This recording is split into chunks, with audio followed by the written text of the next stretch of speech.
Welcome in, I'm Kimberly. This is Pretty Over 50, where we talk everything makeup, skincare, and style for the over 50 woman. I am so excited about today's video, and it has been months in the making. It's a little bit different than what I usually do, but I can't wait to share the information with you. If you're new here, I'm so glad you stopped by for this one. I hope you'll consider subscribing while you're here and make sure you click that notification bell so you don't miss any of my upcoming videos. As most of you know, I launched on an anti-aging skincare routine. Actually, it was a Fix My Skin skincare routine about 2.5 years ago, after a lifetime of neglecting my skin. Truly, I did not take care of my skin at all. I barely washed it, didn't use sunscreen, didn't use moisturizer, nothing. So I don't know why I was surprised when I woke up in my early 60s and had horrible skin. I mean, it's exactly what I'd earned. I decided then to launch on a skincare regimen to see if I could fix my skin. I dove in, put all my energy into learning about good skincare, and fortunately for all of us, we found out that you really can impact your skin regardless of your age. I was about halfway through my 62nd year when I launched on my anti-aging skincare routine. I'm 65 now, and I think what we've learned over those couple of years is that you really can make a dramatic impact on your skin with very effective, affordable, at-home skincare products and devices. And so I was on this skincare journey, and about 7 or 8 months ago, what I really came to realize is that it was working. In other words, I was able to really change the look of my skin with just a little bit of focused attention to that part of my body. What it created in me was a very deep interest in what I could accomplish with the rest of my body, knowing what I'd learned from my skincare journey. That led me into a deep dive into how can I get my body just as healthy as possible, the way that I had done with the skin on my face. So I started doing a ton of research. I was doing it in the background. I wasn't sharing too much because I was in the learning process. So I jumped into the Get My Body Healthy program, and guess what? I made the exact same mistakes that I made with my skincare journey, and I'll tell you what that was. When I first launched on my skincare journey, what I did is I went out and bought a whole bunch of products and started slapping them on my face. Well, what we now know is that's not the way that you want to start a skincare routine. The very first thing that you want to do is get your face cleaned up. In other words, just spend several weeks cleaning your face, exfoliating your face, and moisturizing your face. That process allows the new, fresh skin cells to come to the surface, so when you start applying serums and using your devices, you have fresh new skin to work with. Well, it turns out that I did the exact same thing in my Get My Body Healthy journey. I went out, I bought a ton of supplements, and I just started taking them. Well, you know what? That's not what you do. What you need to do is detox your body just like you detox your skin. And that's one of the important things I've learned in the Get My Body Healthy journey. Fortunately for me, I was familiar with a woman by the name of Penny Kelly. Penny Kelly is a brilliant lady. I've been following her about 4.5 years now, and she is multidisciplinary in that she knows so much about so many different things. One of the books I picked up from Penny Kelly about 5 months ago is Getting Well Naturally from the Soil to the Stomach. Why I was so intrigued by this book is that word soil. What I had learned from following Dr. Zach Bush is that if we don't have healthy soil, we can't have healthy food. In other words, the food that we consume can only be as healthy as the soil that it is grown in. So I was tickled to come across this book from Penny Kelly. I actually originally just downloaded the PDF off her website, got into a few chapters and thought, no, I want to own this book because I want to dog-ear the pages and mark it up and highlight it and that sort of thing. This book has really been the framework by which I am working on getting my body as healthy as possible. What Penny does in this book is not only talk about the connection between our soil and the healthiness of our soil and our stomachs. In other words, we're going to eat what that soil has grown. But she also has an extremely comprehensive detox program in this book that I'm almost about 90% through. And I'll tell you what, the difference in my body is just amazing. So what I have learned about getting my body healthy is the same thing I learned about getting my face healthy. You got to clean things up and start with a fresh slate before you launch in. And that is one of the most valuable lessons that I've learned from this book. I actually contacted Penny about 5 or 6 months ago and asked if I could interview her here on the channel. It took this long for her to have an opening in her schedule. She finally contacted me and we were able to sit down together and really talk about good health, good nutrition, and what that really means. If you're anything like me, there's probably been at least one time in your life when you thought, I'm going to get really healthy. And what that's going to be is going to spin class 4 days a week and cutting out carbs. Those type of actions are so common in our society. And what I have learned is that it's just not the way that you really want to get healthy. What I have learned is that true health really has very little to do with what we're taught or what we're sold as far as a healthy lifestyle. Today in my interview with Penny Kelly, we're going to talk about what real health means, why we've kind of been doing it wrong for decades now, and how to get started on a program that's really going to lead to a vibrant, healthy second half. If you're a mature woman and you want to hang on to all that energy, that vibrance, and that wonderful health we had in our youth, this is the perfect video for you. I am so excited to introduce you to Penny Kelly and talk about these wonderful, healthful concepts that are really going to make a tremendous impact in our health and our vitality. I'd like to welcome in Penny Kelly, author, engineer, researcher, and all-around incredible human being. Welcome in, Penny. It is good to be here. Thank you for asking me. Yeah. As I've already mentioned to my viewers, I am a huge fan of yours. I've been following everything you've done for probably 4.5 to 5 years now, and it's such a thrill and a highlight to have you on the show today. Thank you. Okay. Well, thank you. That's Yeah. 4.5 to 5 years. What was I doing back then? It's like, It's holy all been cow. interesting. So yeah. Yeah. Okay. Yeah, I guess it has evolved. It Mhm. definitely has. Yeah. What I'd like to talk today, Penny, and I've actually introduced your book, Getting Well Naturally from the Soil to the Stomach, to my viewers a few months ago. Okay, good. I launched on an anti-aging skincare journey about 2.5 years ago Oh, because my skin was in such bad shape. And over that period of time, about 6 months ago, I realized that I really had been able to make an impact on my skin. But what I recognized is that all I'd really done is gotten my skin healthier. And that realization led me to wondering what could I do to my body overall if I put as much focus on my body as I had on my skin. And that's when I jumped into your book. I had read The Robes and I'd pretty much been watching you for a long time. The Robes is an excellent book if anyone out there is interested. And I picked up this book because I really wanted to do a deep dive into how do we really get healthy? And why are we not healthy? And why do we keep trying to be healthy and we keep doing the wrong things? So I was so thrilled to find this book because it really led me down the path to what I feel is going to make big changes in my body. And I'm a long way down the road doing your little programs and stuff, not quite finished, but I really wanted to do a deep dive with you today into why we are so frustrated as a society because we keep trying to get feeling better and we just don't. So, first of all, can we talk a little bit about your background? Maybe you can share with us how old you are, what your experience is in health, and what led you to write this book. Um, okay. Well, first of all, what's today? The 12th. So on January 16th, I'll be 74. So my birthday is right around the corner. Happy Okay. birthday. I will have completed my 74th year and I'll be entering the 75th. Yeah. So I started on this journey, um, well, probably at birth, if I want to be facetious, but somewhere along the line, and it was really when once I started teaching people about consciousness, it was after Kundalini that I realized that you couldn't hold the higher consciousness if you weren't healthy.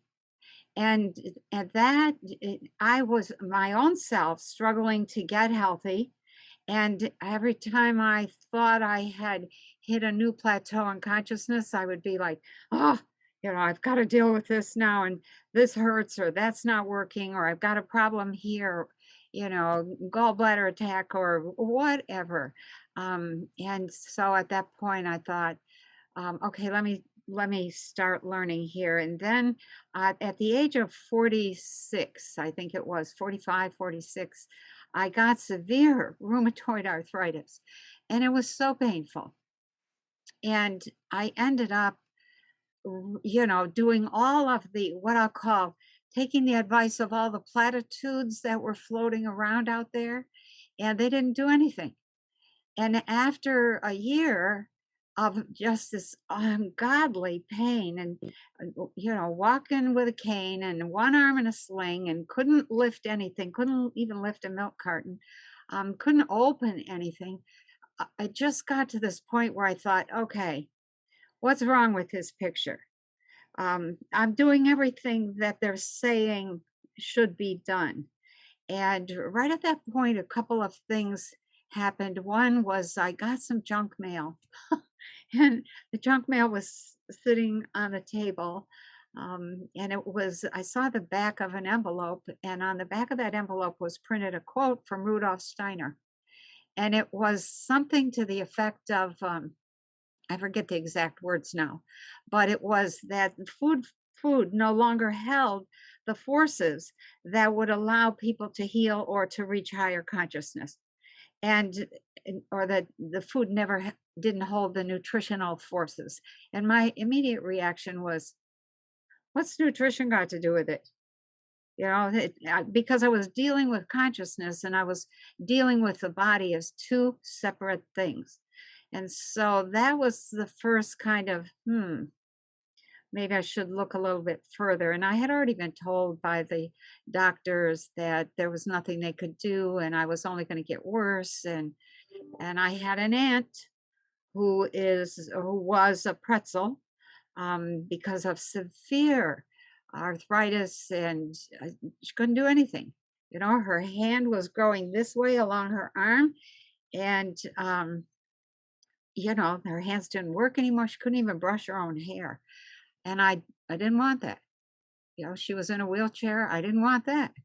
So those were, some of the forces of realizing something has to be different here. This isn't working. I'm doing everything that the magazines and the books tell me that I should be doing. And then right at that same point in time, I got information about one of my clients who had cancer, gave me a flyer about Dr. Nicholas Gonzalez and his work. And I also got interested in maybe becoming a naturopathic physician so that I could heal myself, not so that I could heal anybody else. It was like, just let me fix me. And so all of those things came together, and I started really reading about nutrition, deep nutrition. I started assessing where my grandparents had been at in their life, what they did, things that I thought were, ew, one of those reactions, or that we're much more modern than that. We don't do that anymore. And that was, that was part of the mistake. I made an appointment to see Dr. Gonzalez. I thought, well, if this man is world famous for healing cancer, he ought to be able to heal a little arthritis. And I went to New York, and I was in his office for 2 days, probably a total of about 6 hours spent with the man. And he went through, he had a sample of my blood, and he went through, he said, well, you've had this and you've had that, and this is a problem, and that's not working. I was just like, how did you know all that from a little blood? So, and he said, let's rebuild. You have a tremendous amount of inflammation. You have to reduce that. And he gave me he gave me a program to follow. And I went home and did that. And then I also went to school to study naturopathic medicine. And at the time, I thought this isn't a well known college, they're not accredited. But wow, did I learn! I learned a lot and went back through all of the traditions, herbalism, dieting, fasting, um, what do you call iridology, you name it, chelation, different practices from way back hundreds of years ago. And I started experimenting and exploring. And then I was still working with Gonzalez, and then I contacted his teacher and learned from him and put it all together and continued to learn on my own in terms of what I knew about frequencies and the human body with Dr. Levengood. And here we are today, the whole story. Oh, wonderful. Thank you. And I'm glad you mentioned Dr. Levengood because I'd like to Oh, circle yeah. back around towards the end of our conversation and talk a little bit Okay. about some energy Yeah. healing we can do or work we can do. One of the Okay. chapters in your book that was the most fascinating to me, well, they're all fascinating. I loved the whole book. I Okay. actually bought this book originally as a PDF download from your website. Oh, Then I yeah. realized, oh no, I wanna feel it, I wanna mark it up, I wanna highlight it, and so I ordered it. So I have lots of copies of this book. But one of the first chapters that really struck me, because this is a hot button for me, is the connection between the soil and the stomach.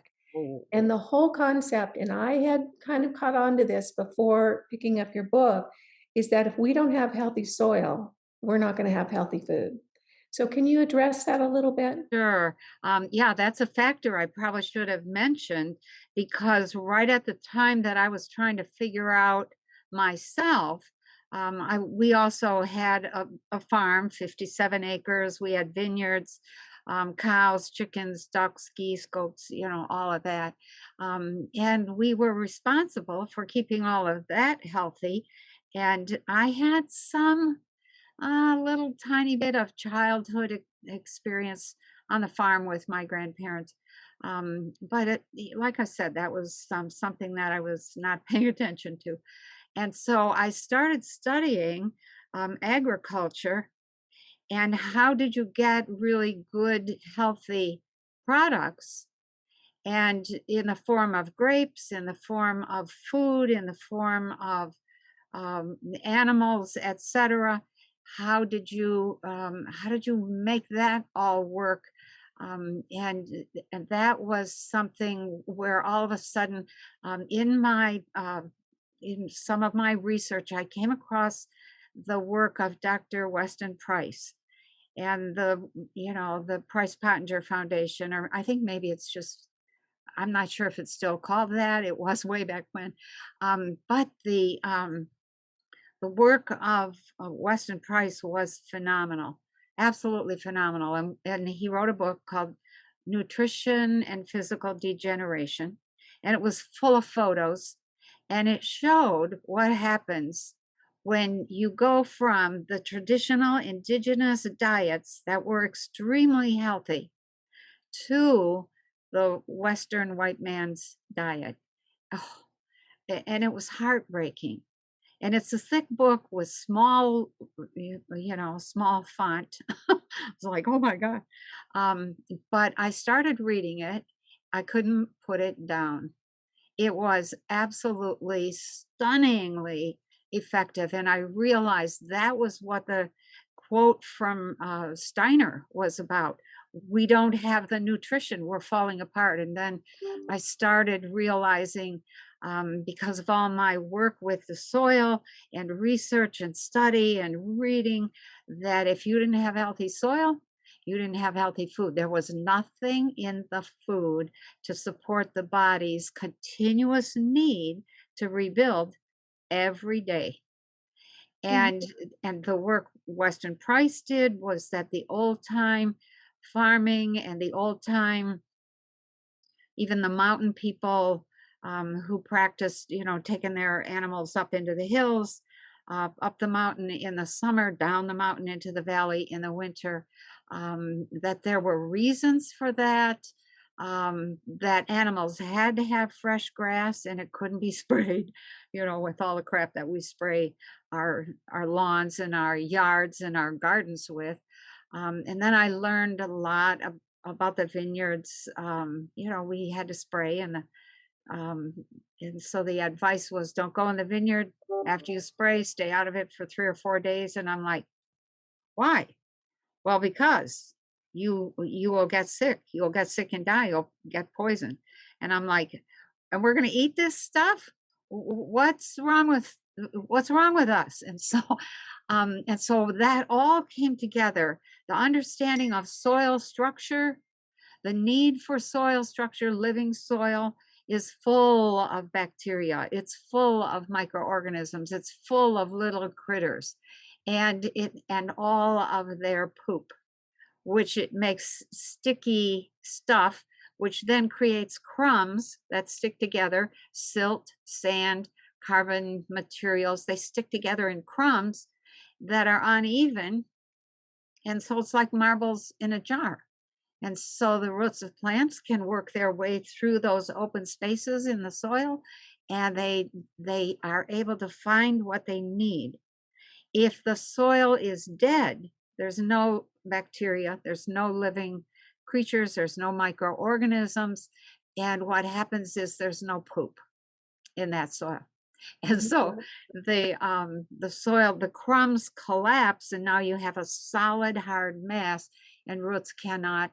They spend all their time and energy trying to mine, like dig their way through, and so they don't produce very much in terms of fruit.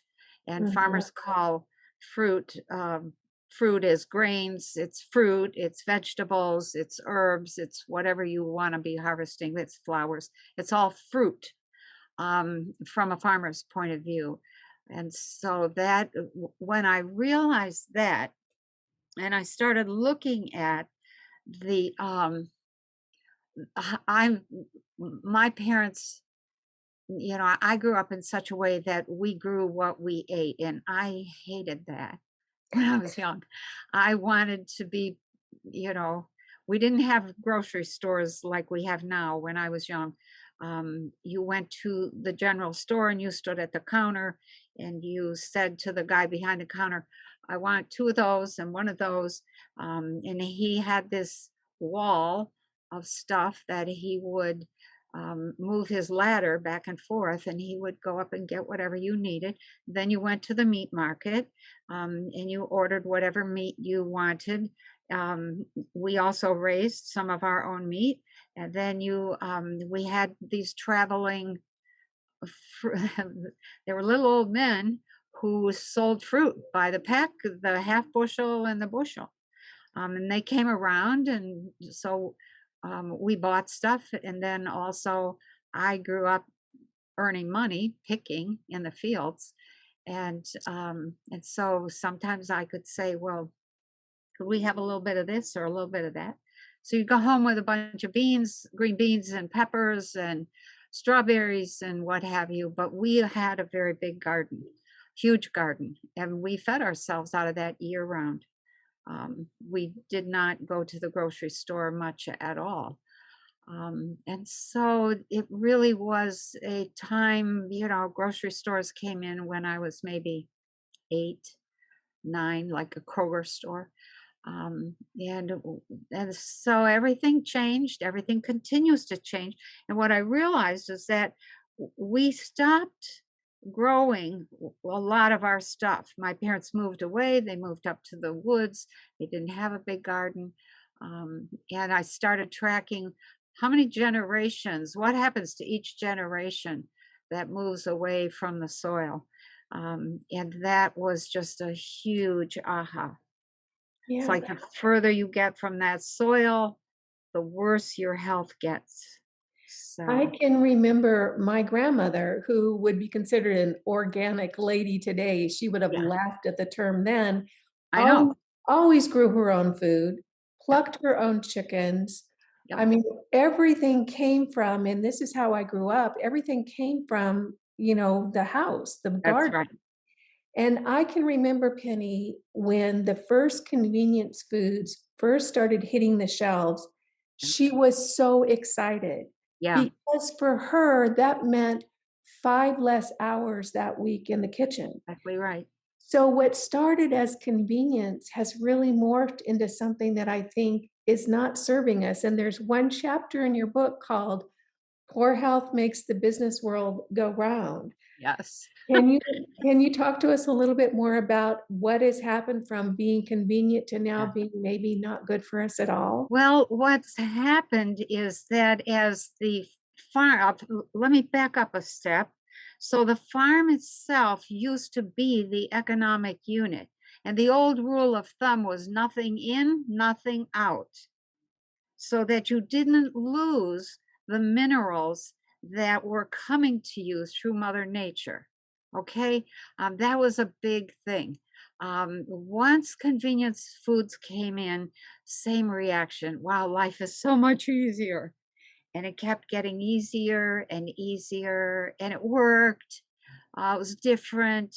We went from rendering lard to just buying vegetable oil in a jar, Yeah, um, or rendering tallow. To render means to put ground curls of pig fat or cow fat into the oven and letting it melt and then pouring it off and putting it in the freezer until you needed it. So the whole of my life for the first 18 years until I left, which my parents moved away from our little tiny farm. We only had 3 acres, but that was all we needed. that And was we had a big plenty. family. Yeah, yeah, that's a lot Yeah. of land. Yeah. So, but we also had access to my grandparents' farm. They had a big farm. And they also raised everything, continued to raise everything. So, long story short, what I realized when I started, trying to assess, okay, what happens if we get healthy?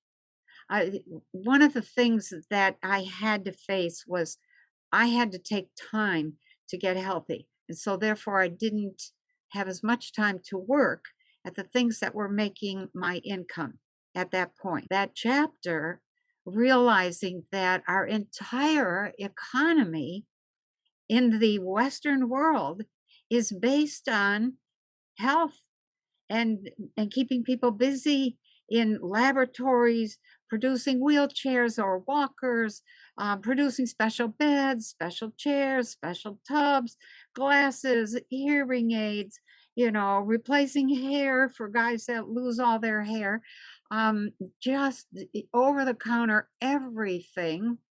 And at that point, I started making a list of, okay, people would say, well, I can't afford to buy organic food.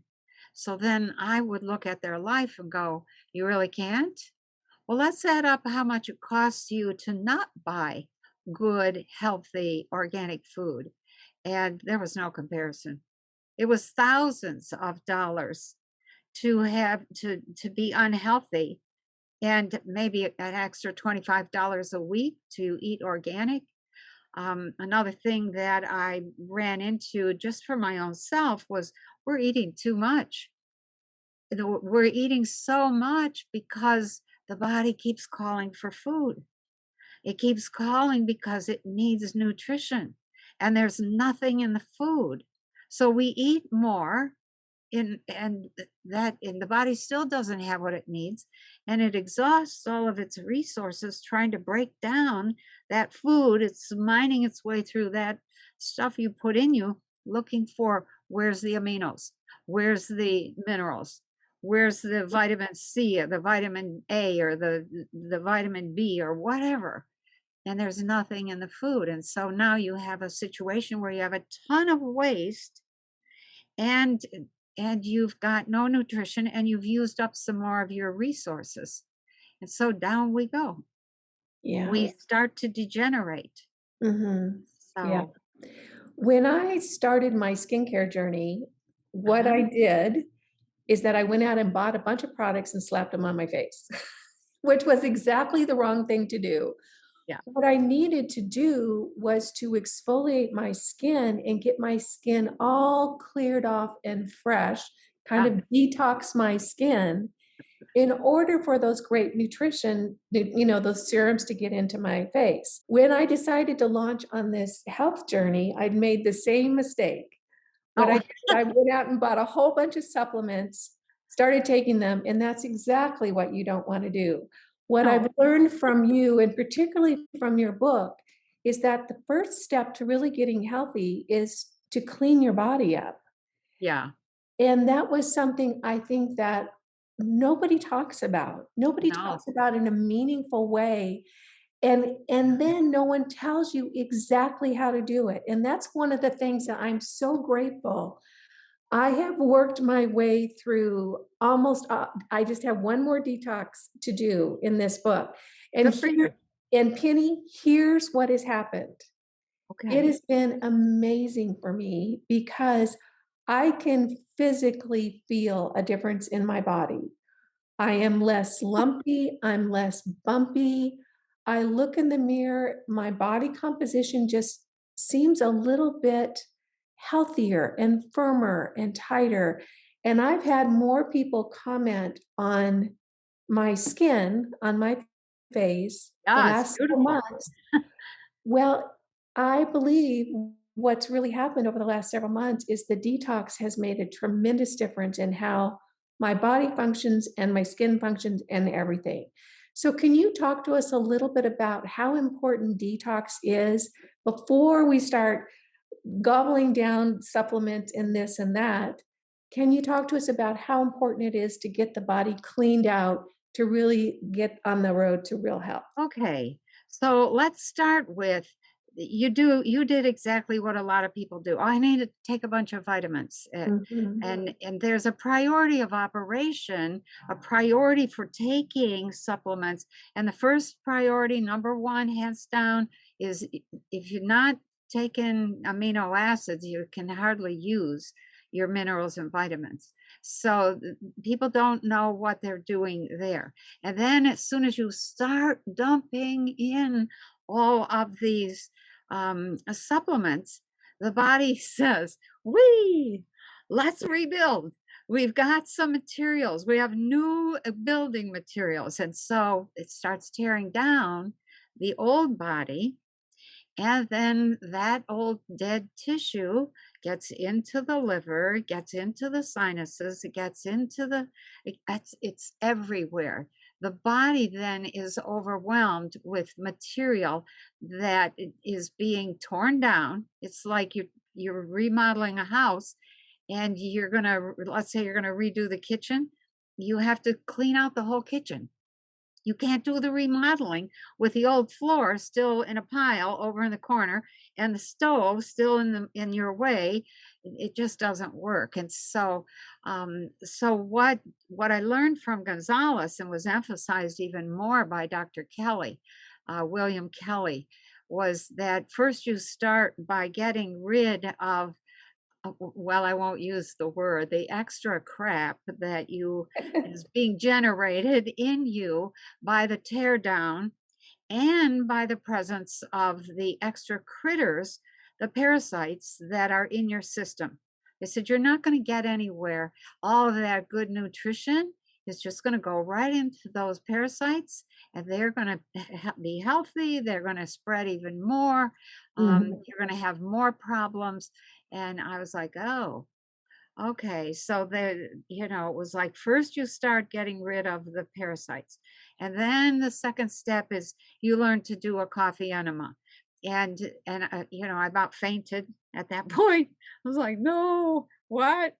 I They're died. Sorry, I didn't I hear that I word. do them, Penny, they're not my favorite, I'll be Okay. Yeah. I'm just not very good at it, you know? Yeah, right, right. And then what Gonzalez said was start with a liver flush, because Mhm, the liver is what gets plugged up first because it's filtering out all of that dead material. mhm, And then about 2 weeks later, he said about 2 weeks later, do the colon sweep. And 2 weeks after that, do the purge. mhm. So I did the liver flush and I had a terrible experience. because I didn't really understand how to use a coffee enema, and I didn't like doing them, and so I didn't do them, and I was deathly ill, couldn't even walk. Um, so then he said to me, "Well, didn't you do a coffee in the middle of the night?" And I'm like, "Why would I do that? Didn't say so in the instructions." And he said, "Well, because this is what the coffee is for. It eliminates toxicity and nausea and diarrhea and vomiting and headache." And I was like, "Oh, well, I didn't realize that." So, That's um, what happened to me. My liver flush was rough it because was, mine was. yeah, mine was really rough. The But, first one, I almost want to do it again because if it was that rough, that tells me that it was very effective. yeah, that's true. That's what he said. He said, "Oh, that's good. That shows it's working." And I was Mhm. like, "Oh, thanks." But,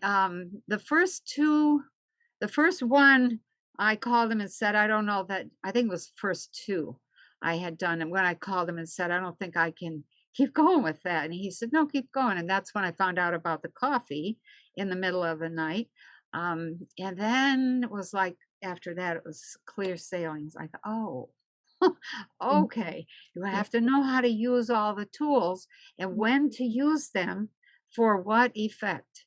So the detox tools, I started out with liver flush, and then after the colon sweep, um, I do believe there was some amazing effects after I had done a couple of colon sweeps, because you do them, every 3 months. You do a liver flush every 3 months, a colon sweep every 3 months, um, and a purge. But after the very first purge, going back to skin, on the second day and the couple for probably a couple weeks after the purge, there was this skin that just looked like baby skin.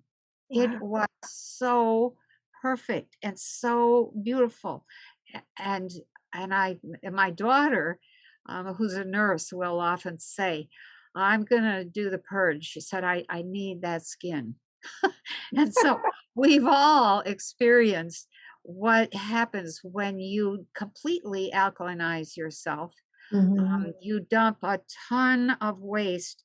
The liver flush is clearing the liver, the pancreas, the gallbladder, and it also cleans plaque out of your arteries. Mhm. The colon sweep causes a rebuild in the small intestine and cleans out the large intestine, which sometimes has a lot of gunk in it. And the Mhm. purge cleans out the rest of the body, every single cell. Yeah. And what you experience then, is that the body's rebuild efforts then accelerate. And what I experienced from probably, I think it was December 1st, or thereabouts. No, it was mid November I started. By the following April, I was bright orange. My skin was orange. It was broken out all over. Um, what happened was that the body went into this wholesale, let's get rid of this crap. And it was coming out everywhere through my skin, um, just, through my pores, through my eyes, through my sinuses. What I discovered was I, who had been thinking for years that I was doing everything right, discovered that I was not doing anything that the body needed. First, the detox, and I think it was along about July. I started in November, the following July, that all of a sudden there was this burst of energy that I felt. The arthritis was gone. And Gonzalez had said to me, "If you keep this up for a year, you're going to rebuild and you're not going to have any pain. If you do it for 2 years, or 3 years, or even longer," he said, "you're going to end up regenerating and you may not age at all." And at the time, I thought, well, that's what you say. So, but I kept going. And so that was, I started when I was 46. I'm now 74. I keep going with the diet, with the, I really look for very good food. It's not always easy to find. I eat and drink in such a way that's different from a lot of people. I only have 2 meals a day. I think we eat too much food in America, and it's not, doesn't offer us anything. Yeah. So we just And get overweight.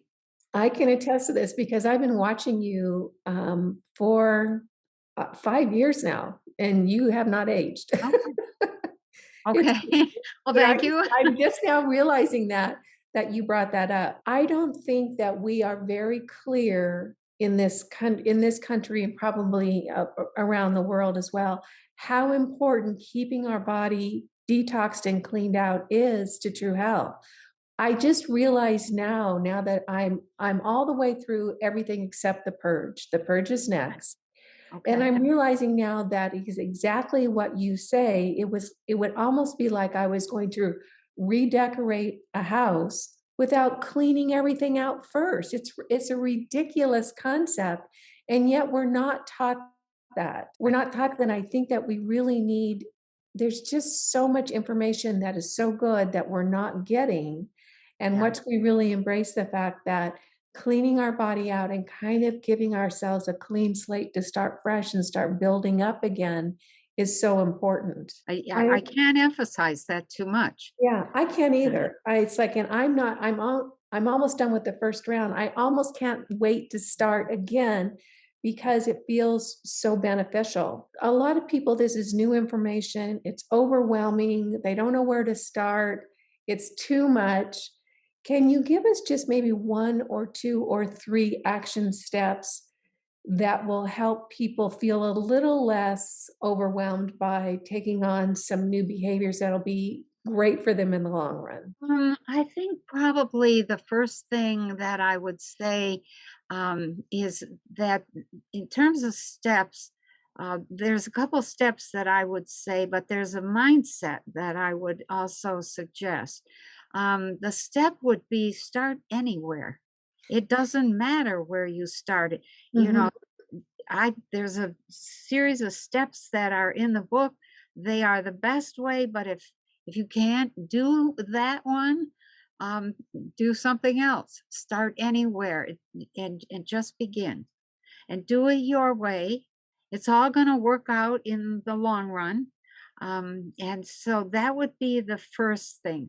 The second thing I would say is that none of these detox procedures are really prohibitively expensive. They aren't, they, I don't take any medications. I just went to the doctor to get some blood work done. And the nurse said to me, "Well, what medications are you on?" And I said, "I'm not on any." And she stops and she says, "What? I'm talking about like prescriptions." And I said, "Yeah, that's what I thought you meant." And she said, "You're not taking anything?" And I said, "No." And she said, she's looking at the chart and she says, "You're 73 years old." This was back in November. And I said, "Yeah."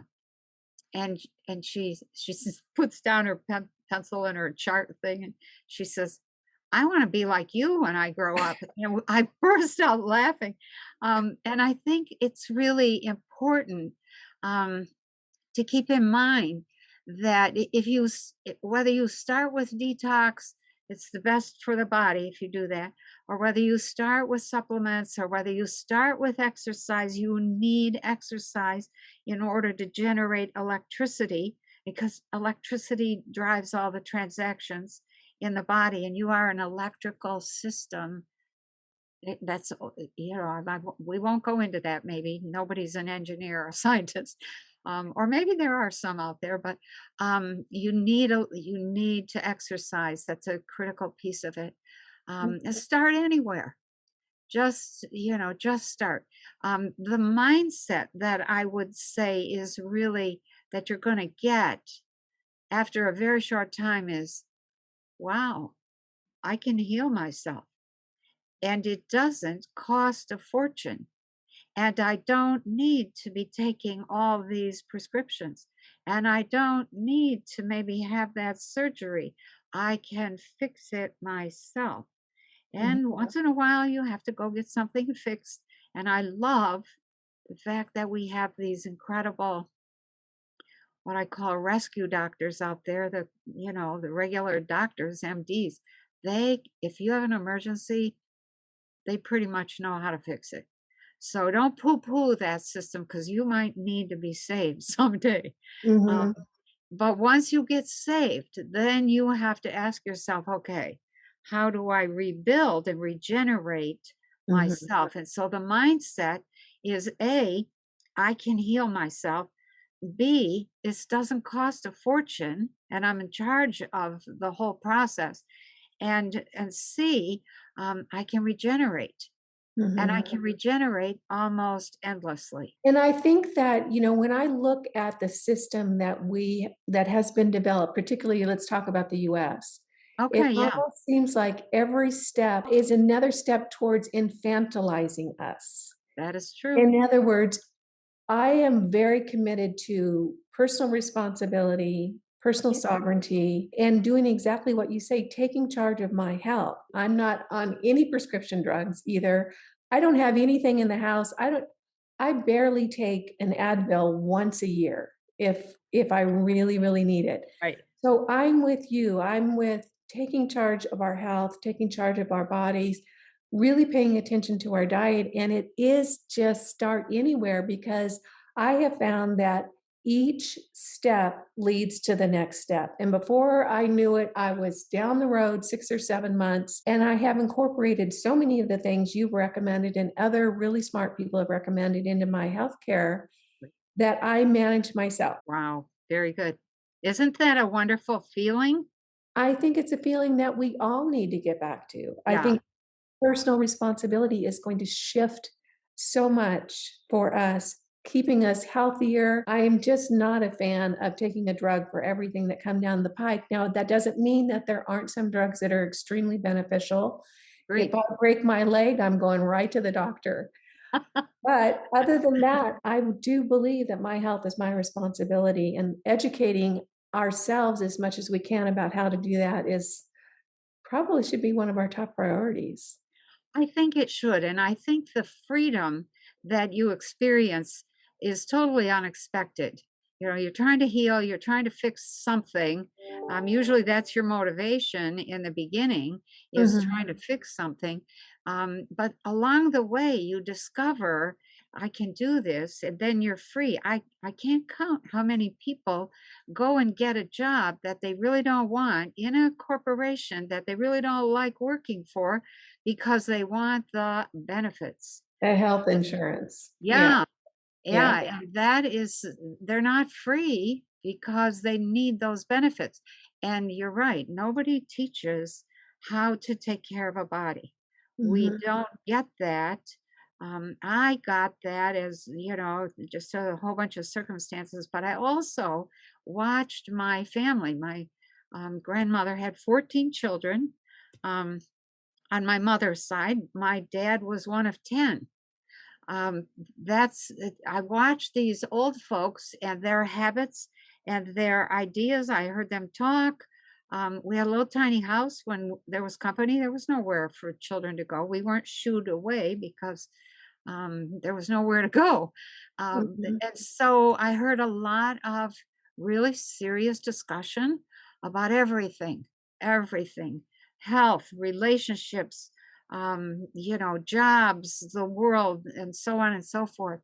And that's really part of the education that I ended up bringing to getting well naturally, because I understood what people go through soon as their health starts to degenerate.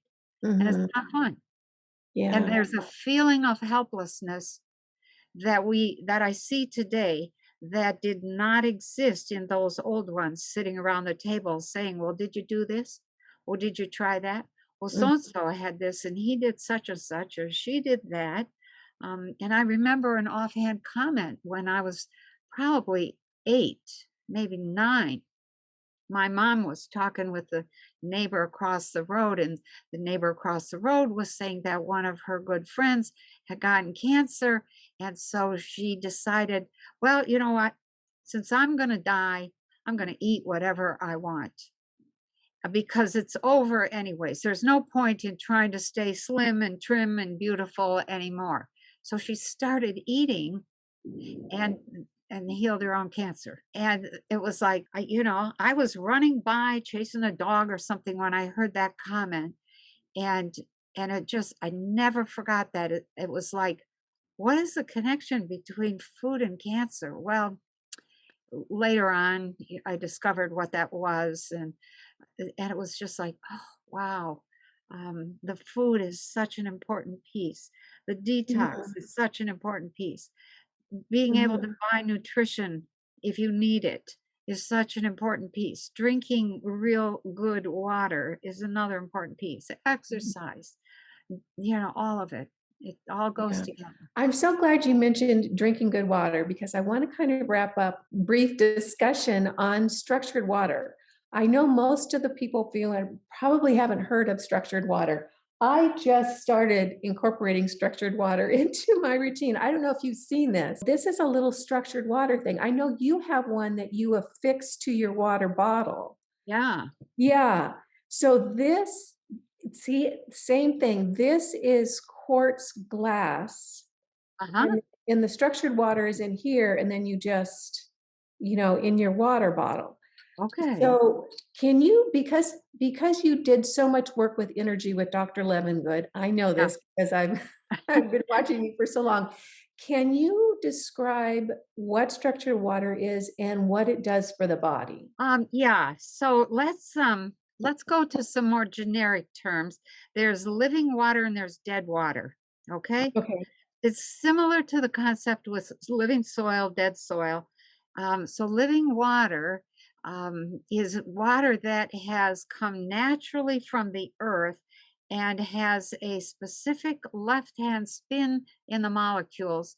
And they carry, because of that left-hand spin, which is magnetic, they pick up minerals as they come back up through the earth. So I'll just mention we all probably in fourth grade learn about the hydrological cycle. Rain falls on the ground, it sinks in, it sinks all the way down. It goes down dozens of feet past tree roots and keeps on going down until the pressure coming from the inside of the earth exactly matches the pressure coming from the atmosphere. And at that point, you reach a neutral point. But if it goes any further, what happens, or when it goes a little bit further, there's great heat. And so the water turns to steam. And then it begins to rise again because steam is much lighter.